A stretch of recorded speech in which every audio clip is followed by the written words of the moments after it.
नमस्कार दोस्तों, आज के इस वीडियो में मैं आपको 1950 के भारत के बारे में बताने जा रही हूँ।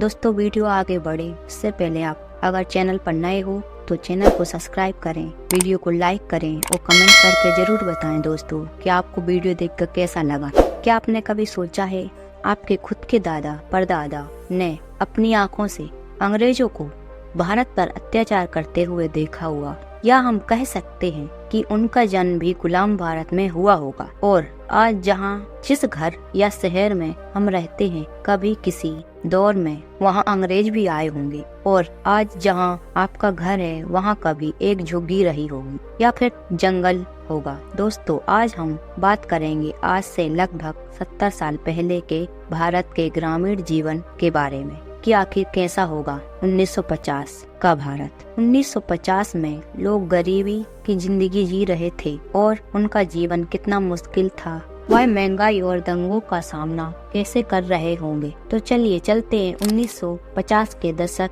में। दोस्तों, यह बात उस दौर की है जब भारत नया नया आजाद हुआ था। उस दौर में भारत में गरीबी और भुखमरी दोनों समस्याओं का सामना कर रहा था। गरीबी और भुखमरी का तात्पर्य दो अलग अलग चीजों से है। एक 1947 तक पूरी तरह धंस चुका था, जिसमें देश गरीबी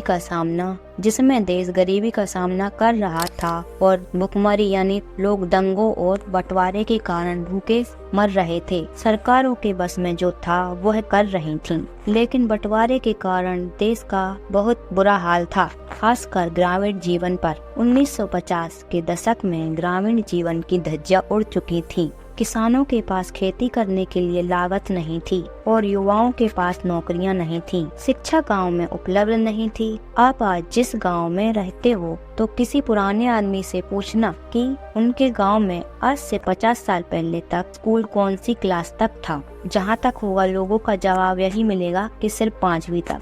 जी हाँ दोस्त, पूरे भारत में सिर्फ 2.2 लाख ही विद्यार्थी मौजूद थे जिन्होंने प्राथमिक शिक्षा से मान्यता प्राप्त की थी, और 20,844 पूरे देश में माध्यमिक विद्यालय थे। लगभग 52 लाख विद्यार्थी और 2.1 लाख अध्यापक पढ़ाने के लिए थे। सन 2011 में हुई जनगणना के अनुसार साक्षरता को परिभाषित किया गया था। साक्षरता का मतलब था अगर आप एक पत्र को लिखना पढ़ना जानते हो और उसका उत्तर भी दे सकते हो तो आप साक्षर हो। यहाँ शिक्षित और साक्षर का मतलब अलग अलग है। शिक्षित का मतलब होता है आपके पास कोई डिग्री मौजूद होना चाहिए, लेकिन साक्षरता का मतलब है अगर आपके पास भले ही कोई डिग्री ना हो लेकिन आपको पढ़ना लिखना आता है। तो उस दौर में शिक्षित और साक्षरता दोनों का ही बहुत नीचा स्तर था। उस दौर में 8.5 लोग ही साक्षर थे। उस समय अंग्रेजों का शासन था और अंग्रेज नहीं चाहते थे कि भारतीय लोग पढ़े लिखें।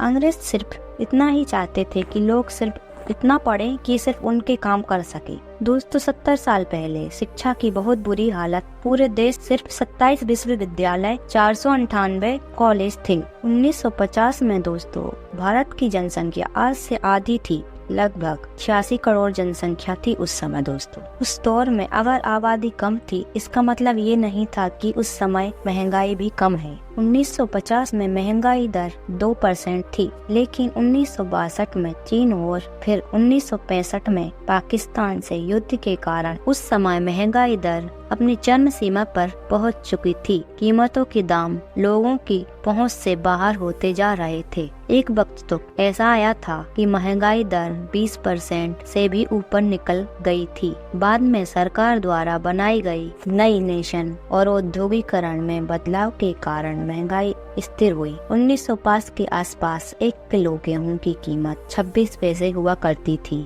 और चावल की कीमत 65 पैसे प्रति किलो हुआ करती। उनके लिए महंगी सब्जी नामुमकिन सी थी। उस दौर में गेहूं की रोटियां बहुत कम बना करती थी, क्योंकि गेहूं उस समय बाजरे से महंगा हुआ करता था, इसलिए लोग ज्यादातर बाजरे की रोटियां खाया करते थे। 1 किलो आलू उस समय 25 पैसे प्रति किलो के हिसाब से बिकता था। उस समय दूध की कीमत 14 पैसे प्रति लीटर हुआ करती थी। दूध, क्योंकि आज से 70 साल पहले सबके घरों में जानवर पाले जाते थे, इसलिए दूध सस्ता होता था। आप जानते ही होंगे 1950 में भारत जैसे देश के पास यह साइकिल ही लोगों के लिए एक निजी वाहन हुआ करती थी, जिसकी कीमत उस समय के हिसाब से मात्र 20 रुपए थी। यानी एक नॉर्मल साइकिल सिर्फ 20 रुपए में आई थी। सोना उस दौर में 90 रुपए 62 पैसे का तोला था। पेट्रोल की कीमत 27 पैसे प्रति लीटर थी, यानी 1 रुपए का चौथा भाग। और अब बात करते हैं रेल किराया का।